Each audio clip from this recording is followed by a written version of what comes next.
Hello viewers, இன்றைக்கி நாம் கருமாப்பாளையம் அப்படின்ற இடத்துல லொக்கேட் ஆகியிருக்க இயற்கை காட்சிகளை தான் நம்ம பார்த்துருக்கோம். பசுமை அப்படின்னு சொன்னாலே நம்ம இங்கே வந்துடணுங்க. அந்த அளவுக்கு வந்து இங்கே இயற்கை சூழ்ந்திருக்கு. ஸோ நான் போடுற எல்லா பதிவுமே பார்த்திங்க அப்படின்னா இயற்கையை சார்ந்தும் மருத்துவ குணங்களை சார்ந்தும் தான் நான் போட்டுட்ருக்கேன். இந்த வாரமும் அந்த மாதிரி ஒரு வீடியோ தான் உங்கள் முன்னாடி நான் ப்ரொமோட் பண்ண போகிறேன். ஒரு பழமொழி இருக்குது இல்லைங்களா, அதாவது ஆவாரை எந்த ஊரில் அதிகமாக பூக்குதோ அங்கே சாவே இருக்காது அப்படின்னு சொல்லி ஒரு பழமொழி இருக்குது. ஸோ அதுக்கு எக்ஸாம்பிளாக இன்றைக்கி இங்கே பாருங்கள், ஆவாரை எப்படி பூத்திருக்கு பாருங்கள். அதுவும் மழை வந்ததுக்கு அவ்வளோ ஒரு சூப்பராக இருக்குங்க. பாருங்கள், நல்லா பக்கத்தில் போய் காமிக்கிறேன் பாருங்கள். அபரிமிதமான மருத்துவ குணமுடையது இந்த ஆவாரம் பூ அப்படின்னு சொல்லுவாங்க. இன்றைக்கி கண்ணுக்கு முன்னாடியே இருக்குது, அதை நம்ம பயன்படுத்துறதுக்கு மறந்துட்டோம். பாருங்கள், இயற்கை சூழ்ந்து பாருங்கள். ஃபுல்லாக இங்கே வாழைத்தோப்பு தான். வாழை அப்புறம் பனை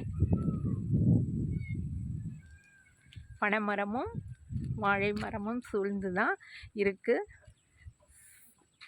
ஸோ பாருங்கள், அவ்வளோ அழகாக இருக்குது. இப்படியெல்லாம் பார்த்து இவ்வளோ நாள் ஆச்சு. இங்கே பாருங்கள், சங்குப்பூ. சிவபெருமானுக்கு உகந்தது சங்குப்பூ இல்லைங்களா. ஆவாரையும் சர்க்கரை நோய்க்கு சிறந்த மருந்து, சங்குப்பூவுமே சர்க்கரை நோய்க்கு சிறந்த மருந்து. தெரியுதுங்களா? அழகாக இருக்குங்க. இந்த பிளேஸ் வந்து அவ்வளவு லொக்கேட் ஆகியிருக்க இந்த இடம் வந்து அவ்வளவு அழகாக இருக்குது. ஸோ ஃபுல்லாகவே வாழைத்தோப்பு தான் வந்து இங்கே ஃபுல்லாகவே வந்து வாழைத்தோப்பு தான். பாருங்கள், வாழைத்தோப்பு ஆவாரம் தாங்க, நிறைய இருக்குங்க ஆவாரம். பாருங்கள், நான் பறிக்க போகிறேங்க. இந்த ஆவாரையை பறிக்க போகிறேன். ஏன்னா இந்த ஆவாரையை நிழலில் உணர்த்தி பொடி பண்ணி வச்சுட்டு டீக்கு பதிலாக இதை போட்டு குடித்தா சுகரே வராது. அது வந்து உண்மை, 100% அது உண்மை. இந்த பூவை பார்த்துட்டு நான் விட்டுட்டு போக தயாராக இல்லைங்க. நான் பறிச்சிடுவேங்க இன்றைக்கி. இப்போ திரும்பி போகும்போது நான் எல்லா பூவுமே பறிச்சுட்டு போக போகிறேன். ஸோ பாருங்கள், கண்ணுக்கு எத்தனை தூரம் வரைக்கும் எப்படி இருக்குது பாருங்கள். இதுதான் பசுமை. பார்த்தீங்களா, இந்த பக்கம் ஃபுல்லாக பாருங்கள், வெறும் வேப்ப மரம். ஃபுல்லாகவே வந்து அவ்வளோ அழகாக வந்து என்ன ஆயிருக்கு, வேப்ப மரம். ஃபுல்லாகவே வேப்ப மரம். அதுக்கப்புறம் பார்த்திங்கன்னா இது ஒரு வகையான பழங்க. இந்த பழம் பார்த்திங்கன்னா அந்த தண்ணி பழம் மாதிரியே இருக்கும். அந்த கொடிகள் தான் இங்கே பாருங்கள் நிறைய படர்ந்துருக்கு. ஸோ அதில் பாருங்கள், காய்களும் இருக்குது. தெரியுதுங்களா?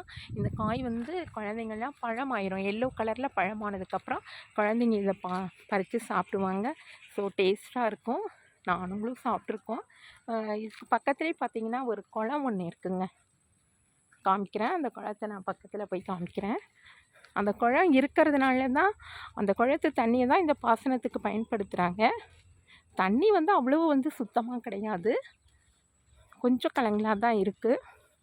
ஆனால் இங்கே இயற்கைக்கு பஞ்சமே இல்லைங்க. அவ்வளோ வந்து சூப்பராக இருக்குது. நம்ம ஊர்லேயே இருக்குது. கேள்விப்பட்டேன், ஒருத்தங்க சொன்னாங்க இந்த இடம் ரொம்ப அழகாக இருக்கும், போய் பாருங்கன்னு சொன்னாங்க. அதனால தான் நான் இன்றைக்கி வந்தேன். அந்த குளத்தை பாருங்கள், அந்த பக்கம் நான் பாலத்தில் நின்று உங்களுக்கு அந்த குளத்தை வந்து காமிக்கிறேன். ஸோ பாருங்கள், வந்துட்டோம்.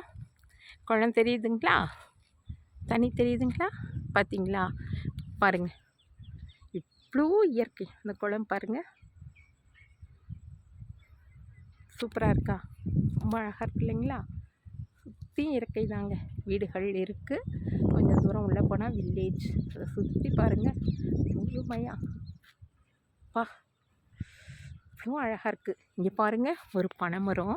அந்த பனைமரத்தை பாருங்கள், சுற்றி கொடிகள் அப்படியே அதை போத்துனா மாதிரி இருக்குங்க. இதையெல்லாம் பார்க்குறதுக்கு 2 கண்கள் பத்தாது, 1000 கண்கள் வேணும்னு சொல்லுவாங்கள்ல, அந்த மாதிரி தான் இருக்குது இன்றைக்கி இந்த இயற்கை. இன்னொன்று என்ன அப்படின்னு சொல்லி பார்த்தீங்கன்னா, இந்த குளத்துக்கிட்ட பார்த்தீங்க அப்படின்னு சொன்னால் ஒரு ஆலமரம், அதுதாங்க ஒரு ஃபேமஸ். அப்படியே மேலே பாருங்கள், ஆகாயத்தில் ஃப்ளைட் போகுதுங்களா? ஸோ சூப்பராக இருக்குங்களா? ஃப்ளைட் போகுது பார்த்தீங்களா? தெரியுதா? பாருங்கள், அந்த குளக்கரையில் ஒரு ஆலமரம் பாருங்கள். நான் ஒரு அழகு ஆலமரம் தெரியுதுங்களா? பாருங்கள், தண்ணிக்குள்ளே அதனுடைய இதை பார்த்தீங்களா, பிம்பம். ஸோ இவ்வளோ அழகாக இருக்குது இல்லைங்களா? கண்டிப்பாக உங்கள் குழந்தைங்கள கூட்டிகிட்டு ஈவினிங் டைம் ஜாலியாக டைம் பாஸ் பண்ணோம் அப்படின்னு நினச்சிங்கன்னா கண்டிப்பாக இந்த இயற்கை சூழ்ந்த இடத்துக்கு கூட்டிகிட்டு வாங்க. இங்கே இருக்க செடி கொடிகளை எல்லாம் காமிச்சு அதை பற்றி உங்கள் குழந்தைங்களுக்கு சொல்லிக் கொடுங்க. எதிர்காலம் வளமாக இருக்கும். சரிங்களா? குழந்தைங்களுடைய மனசுலையும் பசுமையை வளர்க்குறத பற்றி என்ன பண்ணுவோம், நம்ம மோட்டிவேஷன் பண்ண மாதிரி இருக்கும். இதோட இந்த வீடியோ முடிச்சுட்டு அடுத்த வீடியோவில் உங்களை சந்திக்கிறேன். நன்றி. பாய்.